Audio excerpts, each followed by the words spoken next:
আপনার শরীর কি খুব দুর্বল মনে হয়? খুব ক্লান্ত লাগে এরকম মনে হয়? তাহলে হতে পারে আপনার শরীরে রক্তের অভাব আছে। আজকের এই ভিডিওতে আমি ডিসকাস করব রক্তের অভাব দূর করার জন্য প্রাকৃতিক খাবারের ব্যাপারে। ন্যাচারাল ভাবে কিভাবে আপনি আপনার শরীরের হিমোগ্লোবিন বাড়াতে পারেন, কিভাবে শরীরের রক্ত বাড়াতে পারেন, সেটার উপরে আজকের এই ভিডিওতে আমি ডিটেইলসে ডিসকাস করব। আর ভিডিওর শেষের পয়েন্টটি খুবই গুরুত্বপূর্ণ। শেষের পয়েন্টটি যদি না আপনি দেখেন তাহলে ভিডিও দেখাটাই আপনার পক্ষে বেকার হবে।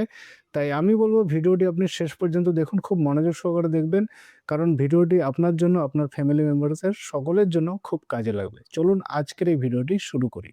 দেখুন, রক্তের অভাব যদি হয় তাহলে কতগুলো সিম্পটমস বা লক্ষণ প্রকাশ পায়। যেরকম পেশেন্টের শরীর খুব দুর্বল লাগে, খুব ক্লান্ত লাগে, কাজ করতে ইচ্ছা করে না, পেশেন্ট চুপচাপ এক জায়গায় শুয়ে থাকে। তারপর অনেকের মাথা ঘোরে রক্তের অভাবের কারণে, হার্টের সমস্যা হয়, বুক ধড়ফড় করতে শুরু করে। এছাড়া রক্তের অভাবের কারণে মুখ ফ্যাকাশে হতে থাকে, শরীর ফ্যাকাশে হতে শুরু করে। সো ফ্রেন্ডস, এবার চলুন ডিসকাস করি রক্তের অভাব দূর করার জন্য প্রাকৃতিক খাবারের ব্যাপারে। যেই খাবারগুলো খেয়ে আপনি আয়রনের অভাব বা রক্তের অভাব পুরোপুরিভাবে দূর করতে পারবেন। ঠিক আছে? যাদের হিমোগ্লোবিন কম আছে, এই খাবারগুলো খেলে তার হিমোগ্লোবিন বাড়তে শুরু করবে। আরেকটা ব্যাপার, আপনি হিমোগ্লোবিন চেক করে দেখতে পারেন, পরীক্ষা করে কতটা কি আছে না আছে। যদি লো থাকে তাহলে সেই হিসাবে আপনি এই খাবারগুলো খাওয়া শুরু করে দিন। আপনি আমাকে কমেন্টে জানাতে পারেন যে আপনার হিমোগ্লোবিন লেভেল কত? আর যেই সিম্পটমস গুলোর ব্যাপারে বলেছি রক্তের অভাব দূর করার ক্ষেত্রে, সেই সিম্পটমস গুলোর মধ্যে কোন সিম্পটমস আপনার সঙ্গে দেখা দিচ্ছে, কোন লক্ষণ আপনার মধ্যে দেখা দিচ্ছে সেটা আপনি আমাকে কমেন্ট করে জানান।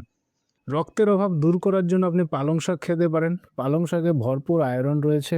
এছাড়া আপনি যেকোনো সবুজ শাকসবজি খেতে পারেন। যেকোনো সবুজ শাকসবজি আপনি বেশি করে খাওয়া শুরু করে দিন। কারণ সবুজ শাকসবজিতে প্রপার মানে ভরপুর আয়রন থাকে। ঠিক আছে? যা আপনার রক্তাল্পতা দূর করতে সাহায্য করবে। ফলের মধ্যে আপনি ডালিয়া খেতে পারেন। ডালিয়া খেলে রক্ত বৃদ্ধি হয়। আর কুলেখাড়া শাক যদি আপনি পান, কুলেখাড়া শাকও আপনি খাওয়া শুরু করে দিন। খুব তাড়াতাড়ি দেহের রক্ত বৃদ্ধি করতে সাহায্য করে। এছাড়া প্রোটিন জাতীয় খাবার যেরকম মাছ, মাংস, ডিম, এগুলোতেও কি প্রচুর আয়রন রয়েছে। এই খাবারগুলো আপনি খেতে পারেন। এছাড়া ছোলা, কাঠবাদাম, তারপর কাজু, কিশমিশ, গুড়, এগুলোতে ভরপুর আয়রন রয়েছে। ওই ড্রাই ফ্রুট গুলো, ওই ধরনের খাবার আপনি খেতে পারেন। আপনি খেজুর খেতে পারেন। খেজুর খেলে রক্তাল্পতা দূর করতে সাহায্য করে। এছাড়া অন্যান্য অনেক রকমের খাবার রয়েছে যেগুলো আপনি ডায়েটে এড করতে পারেন। সেই খাবারগুলো খেতে পারেন। আমি আর ডিটেইলসে বলছি না।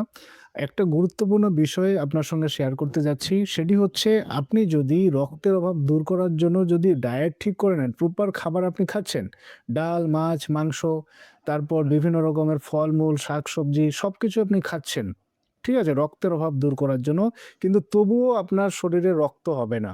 তবুও রক্তের অভাব দূর হবে না। যদি আপনি এই ভুলটা করে যান, তাহলে রক্তের অভাব দূর করার খাবারগুলো খাওয়া সত্ত্বেও আপনার রক্তের অভাব কিন্তু পুরোপুরিভাবে শরীর থেকে দূর হবে না। আপনাকে ভিটামিন সি যুক্ত খাবার খেতে হবে। ভিটামিন সি যুক্ত খাবার খেলে বডিতে আয়রন অ্যাবজর্পশন হয় বা বডিতে রক্ত বৃদ্ধি করতে সাহায্য করে ভিটামিন সি। তাই আপনি ওই ধরনের খাবার খাওয়া সত্ত্বেও যদি ভিটামিন সি না খান, তাহলে কিন্তু আপনার রক্তের অ্যাবজর্পশন ভালো করে হবে না, বডিতে ভালো করে রক্ত তৈরি হবে না। ভিটামিন সি যুক্ত খাবার যেরকম লেবু, কমলা, ঠিক আছে? প্রচুর পরিমাণে এগুলোতে ভিটামিন সি রয়েছে। এছাড়া কাঁচা লঙ্কায় প্রচুর ভিটামিন সি রয়েছে। কাঁচা লঙ্কা আপনি ডেইলি ১ টা থেকে ২ টো কাঁচা লঙ্কা খাবেন। আর সরাসরি খাবেন না, ভাতের সঙ্গে মিশিয়ে বা সবজির সঙ্গে মিশিয়ে আপনি কাঁচা লঙ্কা খাবেন। ভীষণ উপকারী ভিটামিন সি। ১ টা ২ টো খেলে ভিটামিন সি এর অভাব দূর হয়ে যাবে। যেটা বললাম, লেবু, কমলা আপনি খেতে পারেন। এর মধ্যেও ভিটামিন সি রয়েছে ভরপুর। এছাড়া আম, স্ট্রবেরিতে ভরপুর ভিটামিন সি রয়েছে। তাহলে বুঝতেই পারছেন যে আপনার রক্তের অভাব দূর করার আপনি খাবারগুলো খাচ্ছেন। তার পাশাপাশি ডেইলি কিছুটা পরিমাণে আপনাকে ভিটামিন সি যুক্ত খাবার খেতে হবে।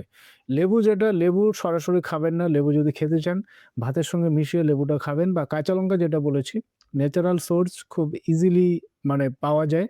তো সেগুলো আপনি খেতে পারেন ভাতের সঙ্গে বা সবজির সঙ্গে মিশিয়ে। তাহলে কি হবে, আপনি মানে আয়রনযুক্ত খাবার খাচ্ছেন, সেই খাবারটা বডিতে লাগবে। দেহে রক্ত বৃদ্ধি করার জন্য একটা মর্নিং হ্যাবিট আপনাকে দিচ্ছি, যেটা আমি নিজে ফলো করি। বাজার থেকে খেজুর নিয়ে আসবেন। সকালে ৩ টা থেকে ৪ টা খেজুর আপনি খাবেন। খাওয়ার পর ১ গ্লাস হালকা গরম জল আপনি খেয়ে নেবেন। তাহলে বডিতে আয়রন বাড়বে বা রক্ত বৃদ্ধি হতে আপনার শুরু করবে। এটা রেগুলার করে যেতে পারেন। বা কিশমিশ আপনি খেতে পারেন।